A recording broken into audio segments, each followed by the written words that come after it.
two here now are going to represent the good and the bad of the setup that we had, okay? The left-hand one now was kind of your in-between. This is before we, this is after we made the discussion of your grip. So you put your hands on there kind of correctly as you were setting it then with the grip. Lift the club in the air. Bit of a re-grip. You can just about see if we zoom. Yeah, you just see your little finger there kind of moving out between your left and your right hand there. Then the club came back down. You can almost just see there before your club even goes on the ground. Your club now is re-gripped. Yep. Bit more there. And then the handle of that club now being a long way forward. Okay, that's going sort of weird looking right of your left shoulder. Okay, very much de-lofted. Okay. And the grip in a very, very strong position. Okay, now because of that, you have to come back to that very much hands forward position. Otherwise, that club is going to just turn over naturally and just hook it way left. And then you're going to start making more and more adjustments. Maybe this shoulder might start dropping down to try and send the ball out to the right. And again, as you said, a lot of times these things are just unconscious things. But the human brain's very clever. If you're constantly in a golf ball and spinning it to the left all the time, you're bound to, no matter what you say, to send something out in this direction, whatever you can try and do, whether it's push your hands further forward maybe it's to drop this hill, or even just start aiming right with your feet. You'll do something, anything you can, to stop that ball going too far to the left, okay? So if we look here now on this other one on the right, so the grip's nicely positioned there, okay? So always try and start with a club more vertical, okay?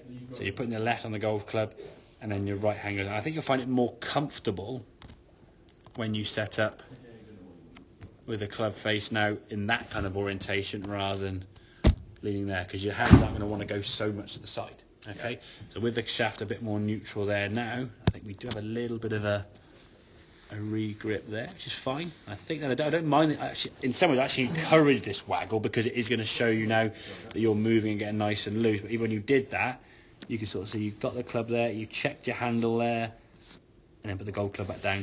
And again, when the club then goes back here now, that club's in a much better position as opposed to, get this club here, okay. So see the difference in that? Yeah. That club face now is facing more to sky. That one now is more facing to us. So the leading, or the top end of the golf clubs, the best thing to see, that's the top end of the golf club there. Where's that one? Over there somewhere. So whatever the angle is from that line to, that's effectively that line, that degree there is how much your club face is open.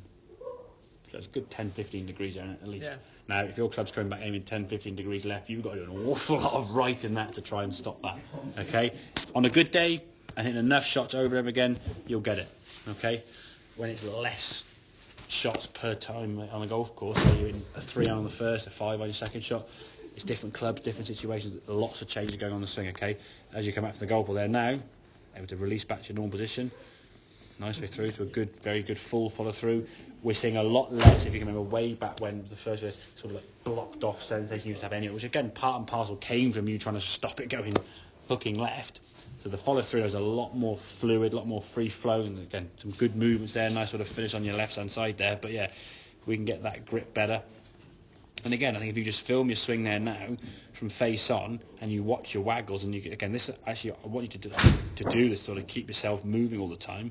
But if you film that and then suddenly see your hands come back and you go, oh yeah, even if you send it through to me. Now again, do send it through and say what do you think, because I can say, oh, there's something maybe just adding to the practice here now. But yeah, you'll see yourself your grip going wrong again. So just keep it on top of this thing. So it just gets to the point where this becomes your natural grip.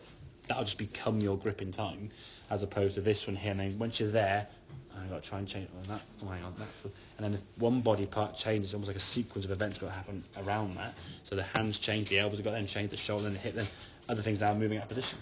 Okay, so building into that sequence, that setup, get the club just slightly forward of vertical. Put your hands on it so you feel more comfortable. Have your waggle. That's actually fine. It keeps you moving, keeps you mobile. Check the hands, almost as a check now. You look down the hand, back to the ball. Very, yeah, good. And then pull the trigger. If you look down and go, whoo, don't try and shuffle it, step away. And I think over time that just will become less and less of an issue. So you're not going to be stepping away every single time you play golf. Yeah. The first couple of weeks maybe, but I wouldn't say after that's going to be a big thing. Okay, but yeah, you can see the loft on the golf club now and the side spin now on those last half dozen shots there. Now, very, very good. So, cool. Make sense? Okay, yeah. Good man, very good.